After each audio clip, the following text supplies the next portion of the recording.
So today we will do unit number 10 S block element. इससे पहले आपका hydrogen complete हो गया है। हाइड्रोजन में थोड़ी सी प्रॉब्लम ये है कि उसमें जो आपके टॉपिक हैं वो रह गए हैं जो सिलेबस में इंक्लूड है, तो वो टॉपिक मैं बाद में करा दूँगी क्योंकि थोड़ी सी मिस्टेक की वजह से रिड्यूस है डिवाइस सिलेबस में थोड़ी सी प्रॉब्लम हो गई है, तो मैं टॉपिक आपको बाद में करा दूँगी। यहाँ पर एस ब्लॉक एलिमेंट्स स्टार्ट करते हैं। एस ब्लॉक एलिमेंट्स में से भी आपका मोस्ट ऑफ द पोर्शन जो है वो रिड्यूस कर दिया गया है। सिर्फ इसमें आपकी जनरल प्रॉपर्टीज़ बचती हैं और जनरल प्रॉपर्टीज़ बेटा सिर्फ उसमें कॉन्सेप्ट है, उसको रटने की ज़रूरत नहीं है, सिर्फ आप उसका कॉन्सेप्ट अंडरस्टैंड कर लो तो अपने आप से आप उसके आंसर दे पाओगे। ठीक है, so let's start S block element. S block element आपने 10th में ऑलरेडी किया हुआ है पीरियोडिक क्लासिफिकेशन, और पीरियोडिक क्लासिफिकेशन में सबसे लेफ्ट में आपको दो ग्रुप दिखाई देते हैं। This is group number first and this is group number second. यहाँ पर जो मैंने कोडिंग बताई थी आपको, दैट इज लिग्नर की रूबेसेल फ्रेंडशिप। तो ऐसे करके आप इसके एलिमेंट याद रखना। सेकेंड ग्रुप के जो एलिमेंट की कोडिंग है दैट इज बेटा मांगे कार स्कूटर रोड। तो इस तरह करके आप अपने दोनों ग्रुप की कोडिंग एलिमेंट को लर्न कर सकते हो। ये जो एलिमेंट है ये hydrogen, lithium, sodium, potassium, rubidium, caesium, francium, this is beryllium, magnesium, calcium, strontium, barium and radium. यहाँ पर जो आपके लास्ट के जो एलिमेंट हैं फ्रांसियम एंड रेडियम, तो ये दोनों ही एलिमेंट रेडियो एक्टिव एलिमेंट्स हैं। कैसे हैं? Radio active elements.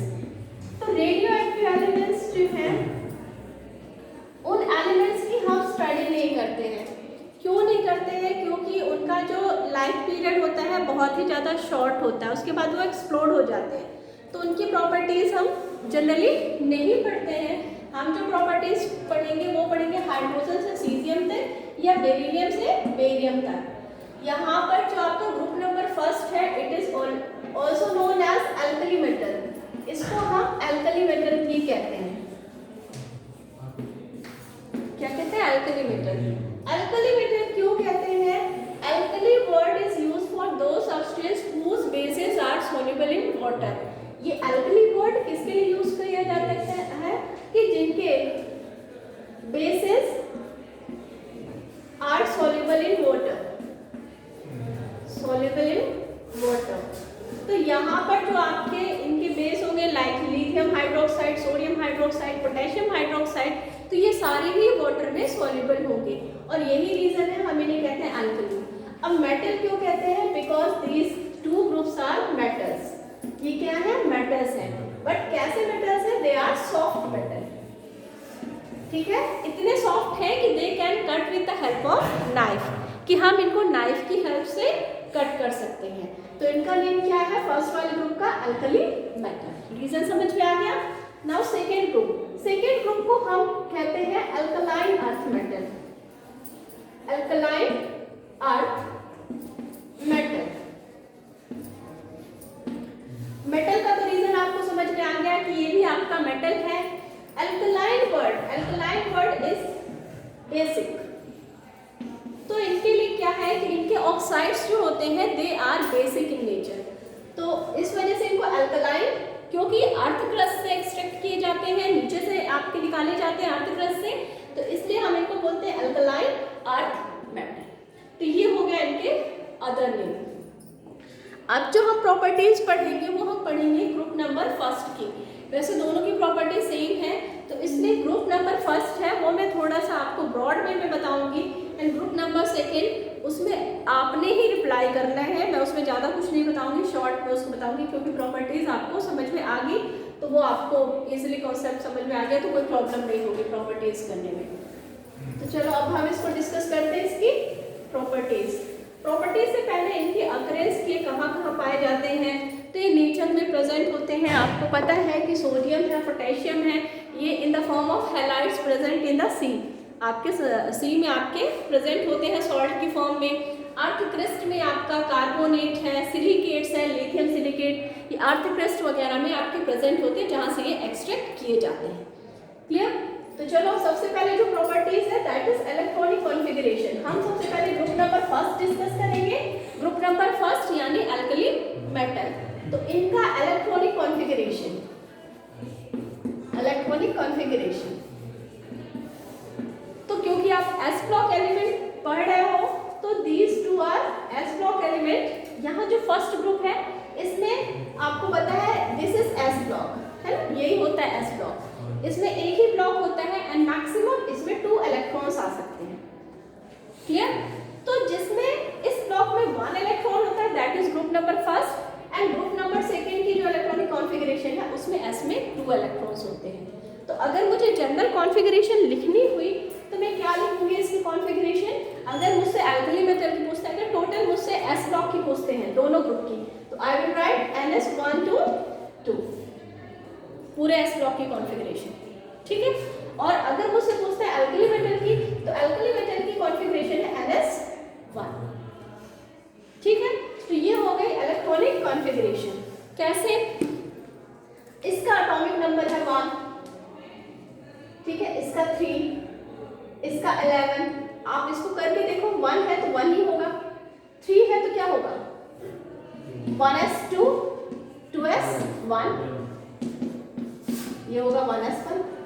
अगर 11 है तो क्या होगा 1s2, 2s2, 2p6, 3s1, again s में 1 इलेक्ट्रॉन एंड सो ऑन। यहाँ पर 3 में s में 1 होगा, पोटेशियम में 4s1 होगा, rubidium 5s1, caesium 6s1, francium 7s1। तो this is the electronic configuration of alkali metal. Clear? साथ के साथ आप नोट डाउन भी करते जाओ electronic configuration NS1। Now the second properties that is atomic radius.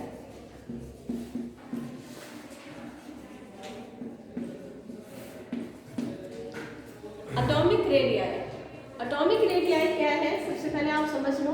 Suppose कोई एटम है तो इसके न्यूक्लियस से लेकर के, सपोज मैं सोडियम का स्ट्रक्चर बना रही हूँ, तो सोडियम का स्ट्रक्चर आपने 9th में बनाया हुआ है, 10th में, तो this is the structure of sodium, यही है 2, 8, 1। ठीक है? तो इसके न्यूक्लियस से लेकर के इसके आउटर मोस्ट तक, ठीक है, nucleus the distance between nucleus to outermost shell is known as, outermost या वैलेंस सेल भी you can write, is known as atomic radius. ठीक है? बट आपने जब चैप्टर नंबर 3 पढ़ा है तो मैंने आपको बताया था कि एटम की रेडियस हम ऐसे नहीं निकालते हैं। Why? Because atom does not exist. Atom जो है वो एग्जिस्ट ही नहीं करता, it exist in the form of molecule. ऐसे एग्जिस्ट करता है ना, H2 है, ऐसे एग्जिस्ट करते हैं इन द फॉर्म ऑफ मॉलिक्यूल। तो मॉलिक्यूल में हम क्या निकालते हैं, इनकी इंटरन्यूक्लियर डिस्टेंस, और उसको कर देते हैं 2 से डिवाइड, तो एक एटम की रेडियस आपकी निकल आती है। तो this is the way to calculate atomic radius. तो एटॉमिक रेडियस क्या है? The distance from the nucleus to outermost shell is known as atomic radius. Clear? अब क्योंकि हम ग्रुप को स्टडी कर रहे हैं तो हम ये देखेंगे कि क्या होगा डाउन द ग्रुप। तो डाउन द ग्रुप आपको पता है, अगर आपसे मैं बोलूं कि हाइड्रोजन का स्ट्रक्चर बनाओ, तो this is the structure of hydrogen. ठीक है, 1s1। अगर मैं बोलूं लिथियम का बनाओ, तो this is structure of lithium, 1s1, 1s2, 2s1। अगर मैं सोडियम का बोलती हूँ तो this is the structure of sodium. तो आप मुझे बता सकते हो down the group atomic radius increase होगी या decrease? Increase. Why? Due to increase in number of cells. So write down atomic radii increases down the group due to increase in number of cells. लिखो, atomic radii of alkali metal increases down the group due to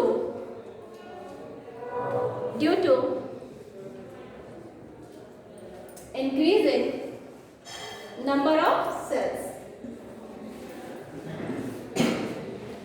Clear? Okay, अब अगर हम alkali metal के atomic radii जो है वो हम compare करें इनके आगे वाले ग्रुप से, क्यों? Because this is the group number first, group number second, then third, fourth, fifth, sixth, ठीक है, 18 तक ग्रुप है, आपको पता है, आपने चैप्टर नंबर थर्ड किया हुआ है। तो अगर हम पूरे ग्रुप से कंपेयर करें तो आपको मैंने तब भी बताया था कि एटॉमिक रेडियाई क्या होती है, लेफ्ट टू राइट आपकी पीरियोडिक टेबल में डिक्रीज करती है due to increase in nuclear charge. तो अगर इस वे से मैं देखूं तो जो लार्जेस्ट एटॉमिक रेडियाई होगी in the whole periodic table, that will be of group number first. Group number first की पूरी पीरियोडिक टेबल में सबसे largest atomic radii, clear? Group number one, group number first क्या है, it has largest atomic radii in the whole periodic table. और अगर मैं पूरे सारे एलिमेंट को कंसीडर करूं तो सबसे लार्जेस्ट एटॉमिक रेडियाई होगी सीजियम की, क्लियर? ऑर्डर लिख लो एटॉमिक रेडियाई का।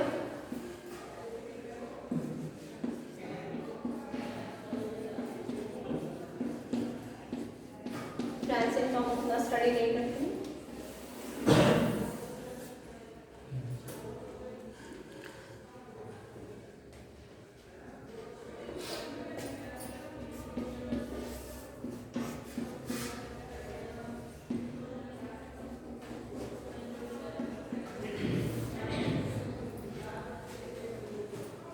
Now the next properties is ionic radii. Atomic radii तो आपने पढ़ ली। आयनिक रेडियाई क्या है कि आयंस की जो रेडियाई होती है, अगर मैं सोडियम को बोलूं कि सोडियम की एटॉमिक रेडियाई आपने लिखनी है तो that will B atomic radii, वो क्या होगी, एटॉमिक रेडियाई। बट अगर मैं आपसे बोलती हूँ write the radii of Na+, so this will be ionic radii, clear? Now see atomic and ionic radii में से कौन सी आपकी रेडियाई ज्यादा होती है, तो ये आपकी हो गई एटॉमिक रेडियाई ऑफ सोडियम, ठीक है? और अगर मैं इसकी आयनिक रेडियाई बनाऊं तो what will be happen, one electron outer most से निकल जाएगा and now you can see ionic radii is less than atomic radii. Atomic radii से आयनिक रेडियाई क्या होती है, कम होती है, ठीक है? तो write down ionic radii of alkali metal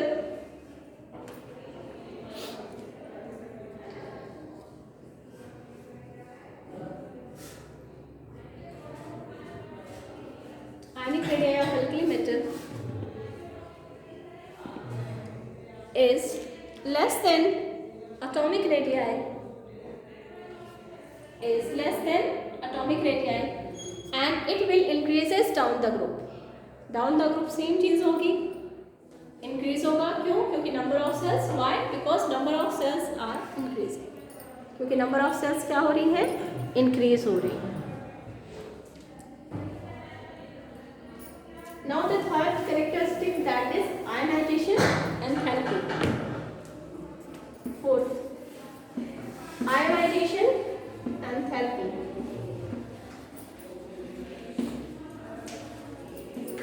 you can say ionization energy, ठीक है? आयनाइजेशन एंथैल्पी की सबसे पहले write down the definition of ionization enthalpy.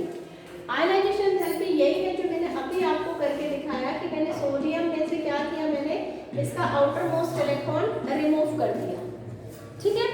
तो इस इलेक्ट्रॉन को रिमूव करने के लिए जो एनर्जी रिक्वायर्ड होगी that is ionization enthalpy. So write down the energy which is required to remove outermost electron from an isolated gaseous atom, from an isolated gaseous atom to form a cation from an isolated gaseous atom, isolated gaseous atom to form a cation is known as ionization enthalpy is known as ionization enthalpy.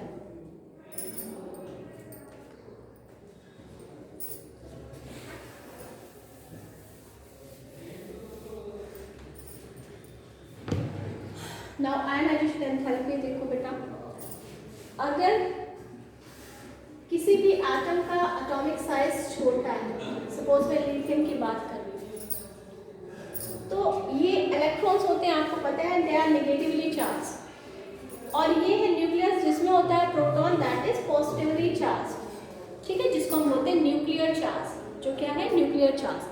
तो अगर atom का जो size है वो छोटा है तो क्या होगा, न्यूक्लियर चार्ज ज्यादा लगेगा, क्लोज है वो खींचेगा इलेक्ट्रॉन को क्योंकि पॉजिटिव है, वो नेगेटिव है, एंड साइज आपका साइज कह रही हूँ, इलेक्ट्रॉन को निकालना मेरा क्या हो जाएगा, डिफिकल्ट हो जाएगा, ठीक है, क्या हो जाएगा, इस इलेक्ट्रॉन को निकालना डिफिकल्ट हो जाएगा, क्यों, क्योंकि इसको न्यूक्लियस ने खींच रखा है, होल्ड कर रखा है, क्लियर। यही अगर एटॉमिक रेडियाई इंक्रीज हो जाती है फिर क्या होगा, न्यूक्लियर चार्ज डिक्रीज करेगा। क्यों डिक्रीज करेगा, क्योंकि यहाँ पे एक टर्म आ जाएगा शील्डिंग इफेक्ट। शील्डिंग इफेक्ट पता है, शील्डिंग इफेक्ट या यू कैन से स्क्रीनिंग इफेक्ट। ये क्या है कि यहाँ पर जो इनर मोस्ट इलेक्ट्रॉन है, what will they do, they will protect nuclear charge, वो आउटर मोस्ट इलेक्ट्रॉन को न्यूक्लियर चार्ज से क्या करते हैं कि शील्ड कर देंगे, ठीक है, क्लियर। और इस वजह से वो चार्ज जो होगा उतना इफेक्टिवली आउटर मोस्ट इलेक्ट्रॉन पे नहीं लगेगा। इसको हम बोलते हैं, जब हम न्यूक्लियर चार्ज पे शील्डिंग इफेक्ट भी कर देते हैं ना माइनस, तो वो हो जाता है आपका effective nuclear charge, effective nuclear charge. तो जब भी अगर आपसे कोई पूछे या कहीं पर एक टर्म दिया हुआ है इफेक्टिव न्यूक्लियर चार्ज, तो आप समझ जाओ कि भाई जितना एक्चुअल चार्ज न्यूक्लियस पे लगना चाहिए उतना वो लग नहीं रहा है। एक्चुअल चार्ज जो है दैट इज इक्वल टू आपका nuclear charge,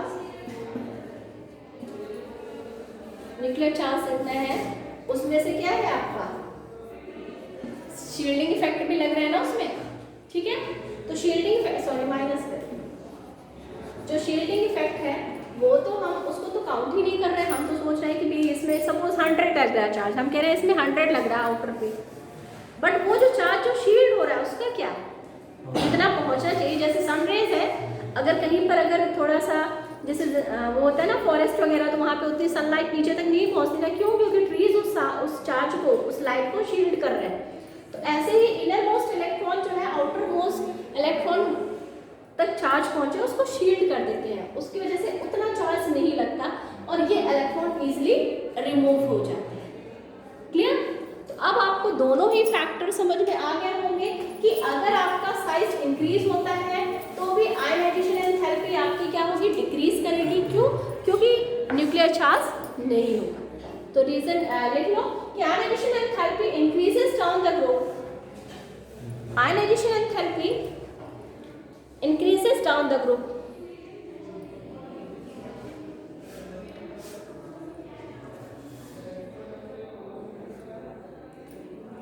increases down the, oh sorry, decreases down the group, sorry, decreases down the group,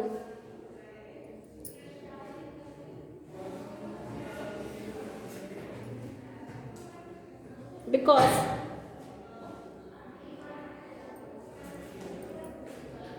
electron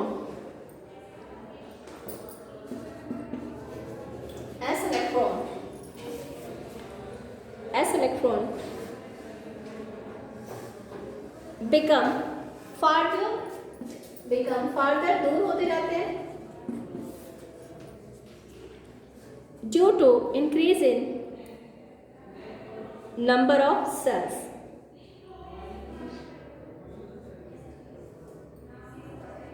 full stop लगा दो। Due to increase in number of cells, screening effect also increases. Screening effect also increases.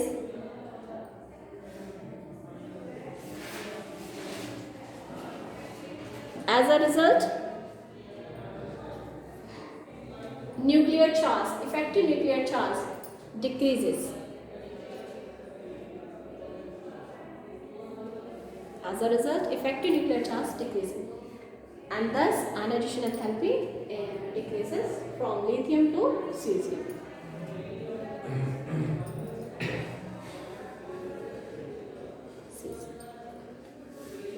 So this is all about the 4 properties of general properties of s block element. Tomorrow we will continue the same topic.